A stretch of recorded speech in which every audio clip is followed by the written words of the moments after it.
안녕하십니까. FM 미디어 보험방송 바른보험탐구 진행을 맡은 이금수입니다. 지난해 3월 25일 민식이법이 개정 시행되었습니다. 이로 인해 많은 운전자분들이 스쿨존 내 운행에 부담을 느끼고 있는 것이 사실입니다. 개정된 법령이 운전자에게 과도한 처벌 수위이고 또 형벌 비례성 원칙에도 어긋난다는 우려가 지속되는 것이죠. 이에 따라 민식이법을 개정해달라는 국민청원도 30만 명이 넘게 참여하고 있는데요. 이 법을 개정한다는 것은 사실상 쉬워 보이지 않습니다. 그렇다면 운전자분들은 무엇을 알고 무엇을 준비해야 할까요? 오늘은 민식이법 개정에 따라 운전자가 반드시 알아야 할 개정 내용과 어떻게 준비해야 하는지에 대해서 함께 알아보도록 하겠습니다. 민식이법의 개정 배경은 지난해 9월 11일 안양시 온양중학교 인근에서 횡단보도를 건너던 형제 중 형은 차량으로 치여 숨지고 동생은 2주 상해를 입게 되어 운전자가 구속되는 사고가 있었습니다. 이 사건을 계기로 어린이 보행자를 보호해야 한다는 국민청원이 쇄도하고 정부 주도하에 교통사고 가해자 처벌 강화 등을 주요 내용으로 한 일명 민식이법이 국회 본회의를 통과해 올 3월 25일부터 어린이 보호구역 스쿨존 관련법 일부 개정안이 시행되게 되었습니다. 시행령의 내용을 보면 오토바이를 포함한 자동차 운전자가 도로교통법 제12조 3항에 따른 어린이 보호구역에서 13세 미만의 어린이에게 교통사고 처리특례법 제3조 1항에 형법 제28조에 의한 상해 또는 사망사고를 일으킨 가해자를 가중처벌한다는 내용입니다.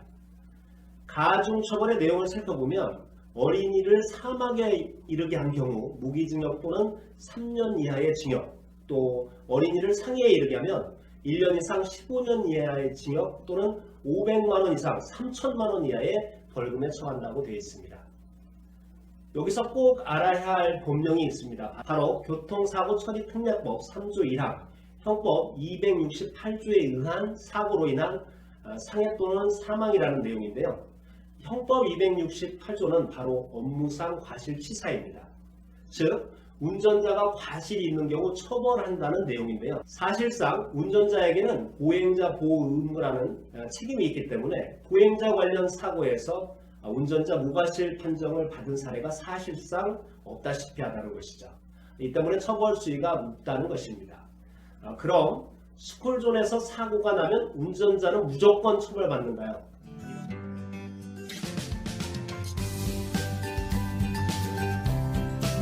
하시는 분들이 많습니다. 13세 이하 어린이가 부상을 입는다면 처벌을 피하는 것은 거의 불가능합니다. 왜냐하면 스쿨존에서는 어린이를 보호해야 할 의무가 있기 때문이죠. 어떤 돌발 상황이라도 어린이를 보호해야 한다는 취지가 이 어린이 보호구역이라는 것이죠. 신호와 속도를 준수한다 할지라도 운전자가 과실을 면하기는 거의 불가능하기 때문입니다. 이를 뒷받침할 만한 것이 스쿨존 사고가 한 해 500여 건 발생하는데 이 중 보행자 보호 의무 위반과 또 안전운전 불이행이 약 65%였고 신호 위반과 과속은 약 16%에 불과했다는 것이죠. 실제로 어린이 보호구역 내에서는 아무리 운전자가 주의해야 한다 하여도 이 운전자가 피의자가 될 수 있는 가능성이 많다는 것입니다. 그렇다면 전국의 스쿨존은 몇 곳이나 있을까요? 전국의 스쿨존은 16,765곳이 있습니다. 본인이 거주하는 지역이 아니라면 우리 운전자분들은 어디서든 갑작스럽게 스쿨존에 진입할 수가 있는 것이죠. 그래서 최근 모 변호사는 500만 원이 없으면 스쿨존에 가지도 말라는 이야기를 하기도 했습니다. 그만큼 많은 운전자들이 스쿨존에서 사고 유발의 가능성을 가지고 있다는 것이죠. 그렇다면 어떻게 해야 할까요? 바로 사고 유발 시 발생할 수 있는 운전자의 책임에 대해서 이러한 위험을 제도적 장치인 이 보험으로 준비할 수밖에 없는 것이죠. 제가 사례를 하나 들어보겠습니다. 매일 출근을 하는 직장인 A씨는 스쿨존을 매일 지나서 출근을 해야 하는데 그날도 스쿨존 내 주위에서 약 23km 내외로 운전을 하던 중 지나던 아이들이 장난을 치면서 쫓아가다가 한 아이가 무단횡단으로 갑자기 나타나서 브레이크를 잡았습니다. 하지만 이미 늦어서 이 차량에 충돌한 사고를 일으키게 됩니다. 아주 경미한 사고로 아이는 괜찮다고 했지만 불안한 마음에 부모에게 연락을 했고 병원에서 MRI 등을 촬영을 했습니다. 상대방 부모는 아이가 큰 이상이 없다는 것을 확인했지만 민식이법을 운운하면서 신고하지 않을 테니까 개인 합의로 500만 원을 달라고 요청을 하였습니다. 자, 여러분이라면 어떻게 하시겠습니까?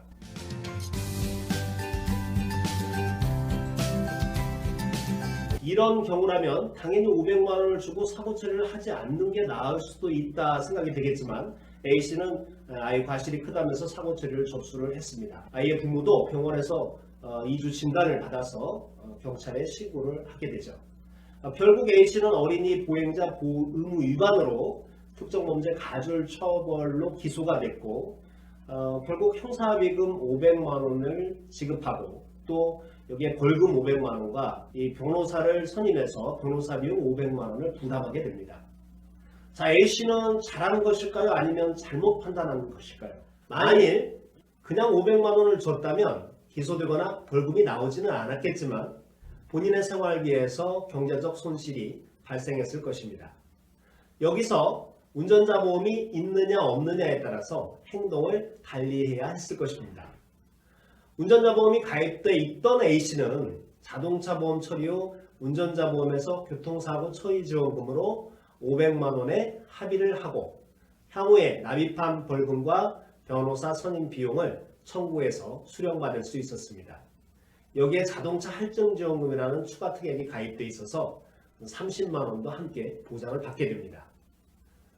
법원은 운전자가 반성하고 합의를 본 점 등을 들어서 가장 낮은 벌금형인 500만 원을 선고합니다. 변호사를 선임해서 적극 대응한 점도 가벼운 처벌을 받을 수 있게 된 것이죠.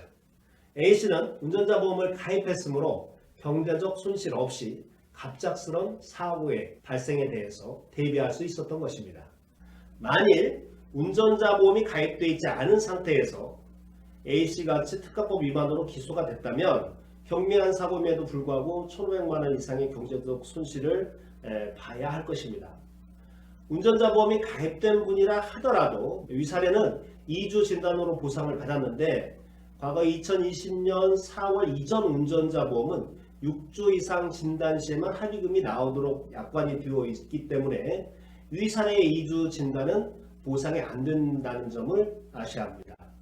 위사례에서 보상된 것은 최근 S보험사가 과거에 가입한 보험에 대해서도 6주 미만 시 진단이라도 과거의 보험을 소급 적용해 주었기 때문에 보상을 받았던 것입니다. 모든 보험회사가 소급 적용을 해주지는 않는다는 것을 아셔야 합니다.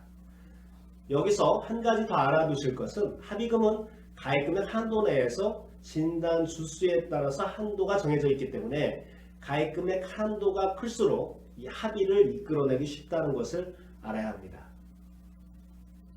정말 문제가 되는 것은 중상해 또는 사망사고를 일으켰을 때 수굴준 사고로 사망 시 최고 무기징역에서 3년 이상, 부상 시에도 1년 이상 15년 이하 징역이기 때문에 합의를 보지 않을 경우 최고형을 받을 수도 있다는 점을 고려하면 반드시 합의를 봐야 하는데 이 피해자가 합의를 볼 수밖에 없는 상황에서는 합의금을 많이 요구할 수밖에 없다는 것이죠. 자, 그렇다면 합의금은 어느 정도 들어갈까요? 합의금은 딱히 정해진 수준은 없습니다. 일반적으로 과거에는 사망사고 시 3천에서 5천만 원 수준이었는데 현재는 5천에서 1억 수준으로 상향되어 가고 있고 대법원 판례에서 사망 위자료 기준이 3억으로 상향 조정되면서 더 많은 합의금을 요구하는 피해자가 늘어나고 있는 상황입니다. 그래서 보험업계도 합의금 한도를 2억까지 늘리고 개인 가입 한도도 1억 원으로 적극 제한하는 것은 피해자의 요구 합의 수준이 높아졌기 때문입니다. 따라서 기존에 3천만 원 또는 5천만 원의 합의금을 가입한 분이라면 이제 1억 이상을 준비하는 것이 좋습니다.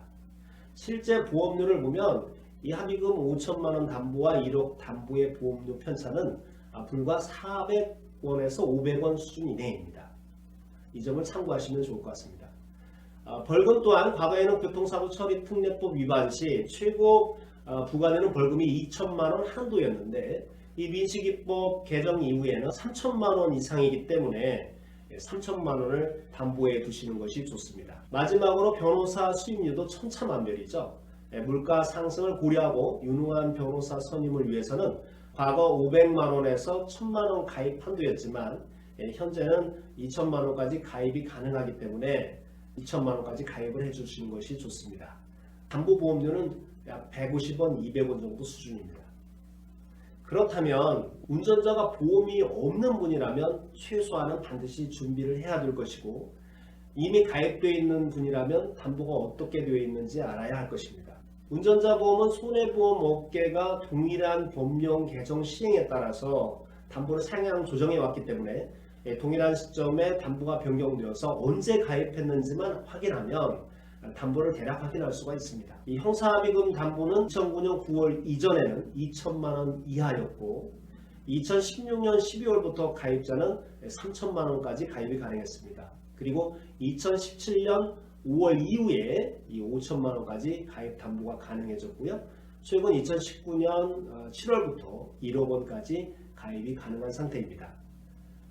자, 그럼 운전자 보험에 가입은 돼 있는데 이 보험을 어떻게 해야 하는지 고민이 되실 것입니다.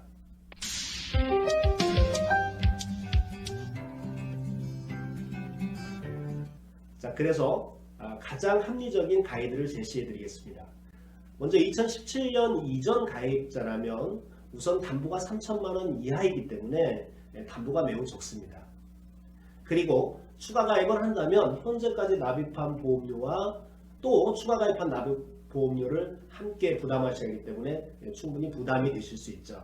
그렇기 때문에 과거 보험은 해지를 해서 일정 부분 환급을 받으시고 같은 정도 수준의 보험료로 담보를 추가해서 가입하는 것이 유리할 것입니다. 그 이후에 가입한 보험이라면 이 해지 시 손해 등을 따져보고 소액으로 추가 가입하는 것을 검토해 보실 필요가 있습니다.